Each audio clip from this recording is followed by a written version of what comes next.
Olá, participantes do Congresso de Construção Civil 2020 da Universidade de Brasília. Meu nome é Vanessa Viana.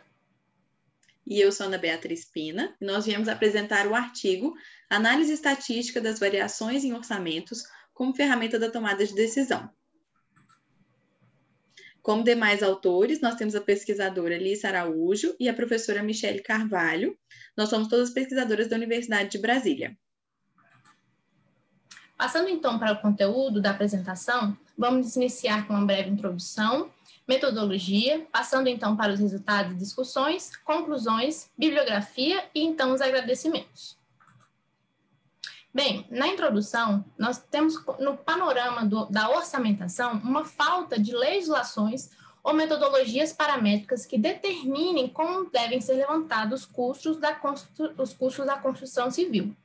Então, não há parâmetros ou índices que devem ser desconsiderados ou então considerados, e isso gera alterações no orçamento.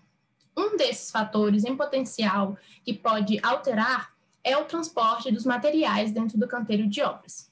Existem na literatura várias abordagens de orçamentos, porém nenhuma delas traz como obrigatoriedade essa inclusão do transporte de materiais.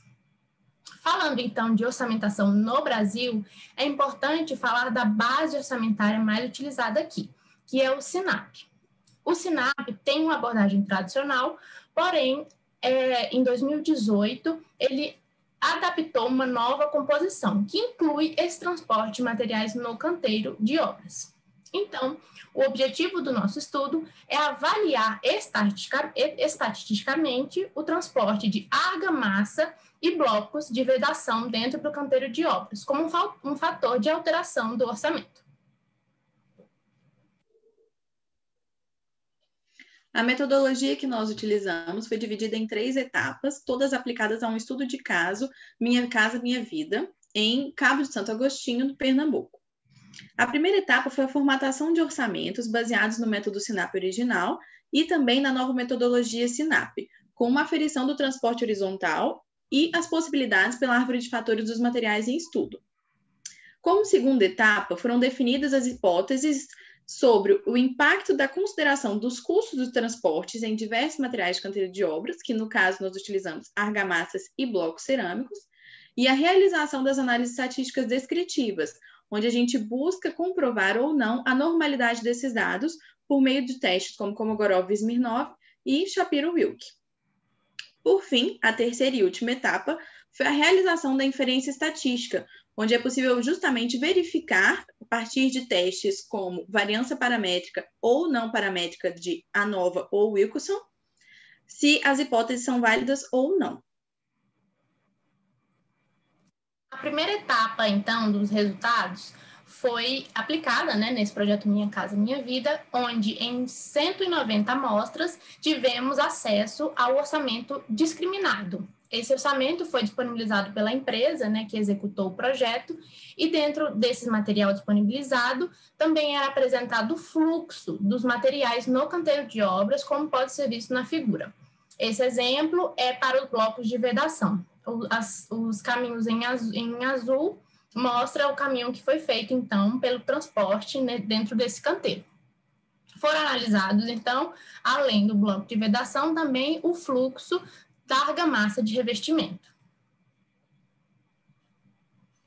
Então, nessa primeira etapa, pegou-se esse orçamento inicial e nós resguardamos ele, e também fizemos outros orçamentos, mas agora aplicando essa nova metodologia do SINAP, aplicando então essa árvore de fatores. Essa árvore de fatores, para nós, foi fixado o valor de 100 metros, que esses fluxos aconteciam dentro do canteiro, porque era um canteiro de obra muito grande. Então, foi descartada essas hipóteses de 30, 50 e 75 metros. Os blocos cerâmicos também disponibilizados através do projeto eram blocos cerâmicos de 9 por 19 por 19.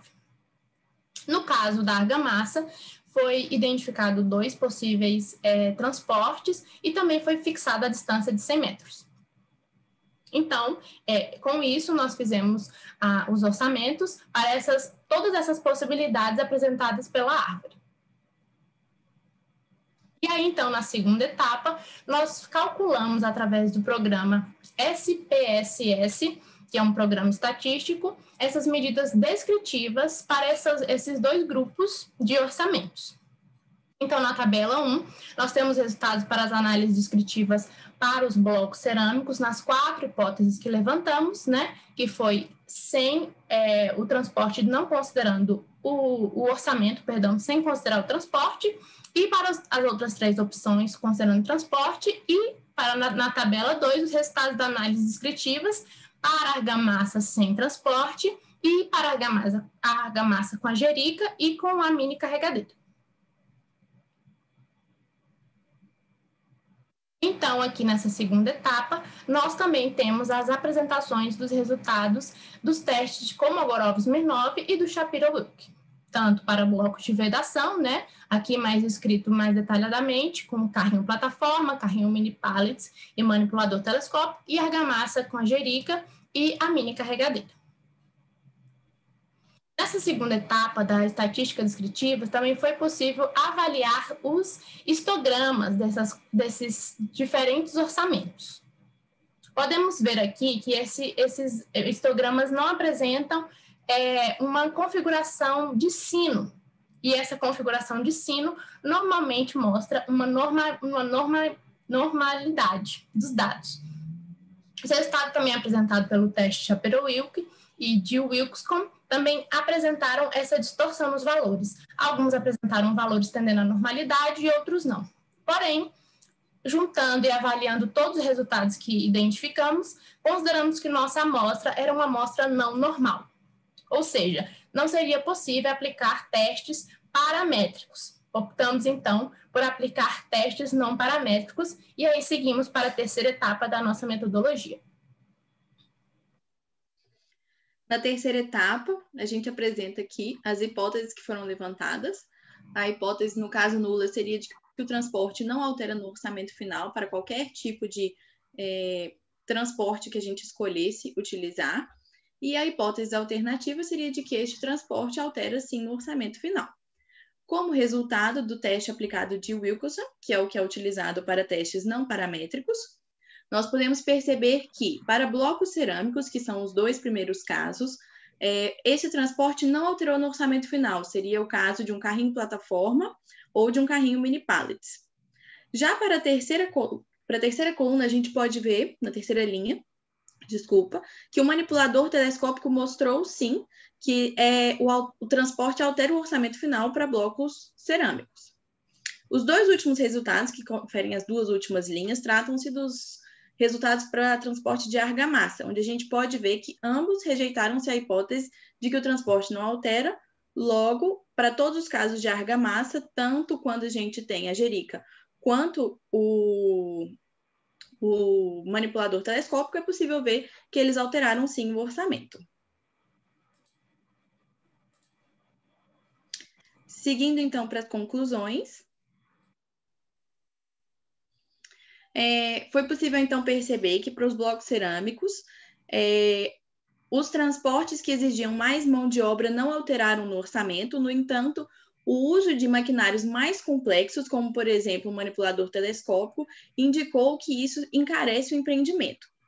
No entanto, não foi feita uma análise de cronograma, se isso alteraria ou não o cronograma final da obra, utilizar um manipulador telescópico ou usar mecanismos mais manuais, como, por exemplo, um carrinho plataforma ou um carrinho mini pallets. Logo, essa análise deve ser feita, complementando esta que foi realizada hoje, para a gente poder tirar uma conclusão melhor sobre isso. No caso da argamassa de revestimento, foi possível perceber que a adição de custos em qualquer transporte foi utilizado pelo SINAP, e eles modificaram significativamente o valor do orçamento final, sendo necessário que esse seja sempre levado em consideração, pois é um risco que a pessoa toma se ela não considerar esse valor.